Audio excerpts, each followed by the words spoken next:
What's up, guys? Shaker and I'll come back at you with another video, and today we're back. And we are doing a video that I've been really excited to make. These are my top 10 QBs in 2022 NFL Draft. I'm really excited for this. Let's hop into this video. I've spent lots of time researching these guys. Hope you guys enjoyed the video. At number 10, we got Brock Purdy, the quarterback from Iowa State. He's really consistent. Has been at Iowa State forever, it feels like, and definitely is not a bad quarterback. But doesn't necessarily have the strongest arm or great mobility. Makes decent reads, has pretty good accuracy, sometimes just does not make the best read though, which can result in a turnover. He has leaned somewhat heavily on the run as they have Breece Hall at Iowa State. Running back rankings coming out on Tuesday, hopefully. I try to get rankings out Tuesday and Fridays from now till the draft. So that should be fun. But yeah, Brock Purdy, not a bad quarterback, coming in at number 10. At number 9, we got Skyler Thompson, quarterback from Kansas State. He's a great running quarterback. Has dealt with injuries though, which is a bit worrisome because I feel like he gets injured a lot. He got injured this past season. And the injury concern is if they're injured, they can't play, which is a waste of a draft pick. This guy's a strong runner, has decent accuracy, decent arm, but the main thing he will offer you is his running ability. Definitely not bad at running the football, for sure. But I think Skyler Thompson won't be horrible at the next level. We got Caleb Elliott at number 8. This is a guy who probably should have stayed in college. As he was a bit raw this past season at Western Michigan, he was pretty good. But, he was really good this past season, but there's still concerns with him. Small school guy at Western Michigan, not a Power 5 school, will definitely hurt him. But I don't think Caleb Elliott's that bad. He definitely is a work in progress, though. He's got a great arm. Sometimes to make the best read, sometimes doesn't have the greatest accuracy or mobility. But he's got a cannon of an arm. He has lots of upside. Caleb Elliott's a guy who has lots of upside. And teams could potentially get a steal here in Caleb Elliott. At number 7, we got Bailey Zappe, quarterback from Western Michigan. This is a guy who was fantastic this past season. One of college football's best players, period. He broke so many records, as he wasn't even a guy who was Division I before this season. Went to Houston Baptist, transferred to Western Kentucky, and put up those insane numbers. Concerns with Bailey Zappe are his arm is definitely below average. He can't really force the ball down the field, and his mobility is okay. But he's a smart quarterback and has pretty good accuracy. There's a lot to like with Bailey Zappe here if you're a team who maybe needs a backup quarterback, for sure. And now we're going to get into the top 6 QBs that most people are talking about to go. Like, these could all be interchangeable, but these are my rankings for the top 6 quarterbacks now that are definitely ahead of the other 4 that I just showed. We got Desmond Reagor, quarterback from Cincinnati, at number 6. My only issue with him is that he has zero accuracy. Like, he couldn't hit something if it was right in front of him. Like, his accuracy is horrible. But guess what? He can run fast. He ran 4.4s and he's a QB. That's ridiculous. That's fast for a wide receiver, and he's a quarterback and did that. Great job for Desmond Reagor there. He's a leader. He's been on that Cincinnati team for forever, it feels like. And he's definitely a leader on that team.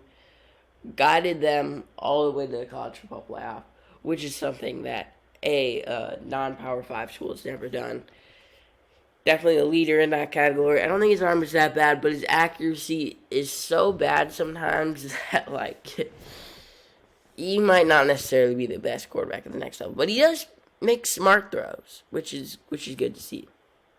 At number 5, we've got Sam Howell. This was the guy coming into the year that could potentially have been the number 1 overall pick in the draft, but his top favorite targets, Diami Brown and I don't remember the other guy's name, but they went to the NFL. Michael Carter, Javonte Williams went to the NFL. Ty Chandler, though, wasn't that bad. We'll probably talk about him some way or another in Tuesday's video.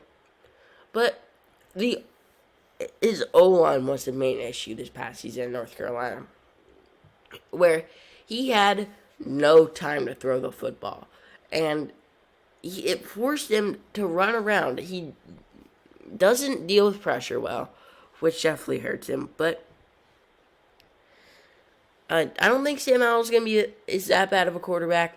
He just can't run around that much. His arm talent, his deep ball is beautiful. But his decision making and he needs to deal with pressure a little bit better. Number 4, we got Matt Corral out of Ole Miss. This guy has got a cannon of an arm and great mobility. He just runs too much. And it's a reckless play style, which will worry some teams. Because if he's not, like I said about Skyler Thompson, if he's not playing, it's not worth the draft pick. He has to deal with injuries. He got injured in his bowl game against Baylor. Ankle injury. Didn't participate at the combine, if I remember correctly, which is definitely very worrisome. I think he's healed up now, but Matt Corral. And another thing I don't see with him is I don't see him making all that great reads. I think he's got a cannon of an arm, decent accuracy, but sometimes he just forces the ball. And in the system that he's in, he's not forced to make a throw. Like, the reads are made for him, and he needs to learn to not throw the ball sometimes when it's there in coverage. I think Matt Corral will be okay in the NFL. He just can't run as much in the NFL. I think all these guys could potentially be really good with the Saints. They're a team with a great O-line. You can sit a year behind Jameis Winston, get better. I think that will definitely help out some of these quarterbacks. Number 3, we got Carson Strong. A lot of guys have this guy's QB6 because his offseason has not been great so far. It's probably the worst quarterback of the combine for sure. But this is a guy who I see is smart on tape. He's big, and I think he's got a pretty big arm as well. The issue with him is that he has dealt with injuries in the past. He was injured this past season at Nevada for some time. But I think Carson Strong's still a really good player. He's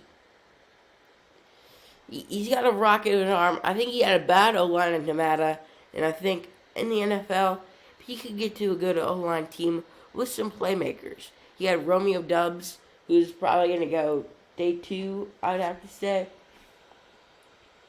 He was great. Romeo Doubs was great. The Senior Bowl, great combine. But Carson Strong has not had the greatest offseason. Didn't have the greatest past season. But I think if he can get a good O-line, he can display this rocket of an arm. At number 2, we got Malik Willis, quarterback from Liberty. This guy has probably the highest upside of any quarterback in this draft. Originally was recruited to Auburn. Played there for 2 years. But Auburn would eventually choose Bo Nix over this guy, which is mind-blowing to me because Bo Nix is horrible. Bo Nix has... I'm saying Desmond Ritter has bad accuracy. Bo Nix is Desmond Ritter with 10 times worse accuracy. Bo Nix is not good. But Bo Nix was chosen over Malik Willis. Malik Willis transfers to Liberty and shines. This guy is a powerful runner. He can run, for sure. And he runs with power as well. I think that Malik Willis will be very good at the next level because his arm is great. His accuracy is inconsistent. His decision-making with the football is inconsistent because he doesn't read defenses all that well. But I still think Malik Willis is a great player. And at number 1, we got Kenny Pickett, the quarterback from Pittsburgh. I think this guy's the safest quarterback in the draft. I don't think this small hand size stuff is a thing, because I think Kenny Pickett's a great player. He's the safest quarterback in this draft class for sure, and he's the safest quarterback in this draft. He has good accuracy and he makes good decisions, which is something that these quarterbacks don't do. Like Ritter, for example, makes good decisions, but he doesn't have the accuracy. Sam Howell can't really get the football there because his offensive line is so bad, but when Sam Howell has a beautiful deep ball. Matt Corral, he doesn't really make reads that well, so I wouldn't say he's at Kenny Pickett's level. Carson Strong has got a killer arm, but Kenny Pickett's more safe than Carson Strong. Kenny Pickett plays like all the time. 5th-year senior who boosted his stock this season, and I think will be the top quarterback in this draft. And then I think his accuracy and decision making with the football is better than Malik Willis. That's why I have him higher than him. So yeah, hope you guys enjoyed this quarterback rankings. I took a lot of time to make this video, and we will probably be back on Tuesday, hopefully, for some running back rankings. Stay tuned for that. Hope you guys enjoyed the video, and I will see you guys in the next video.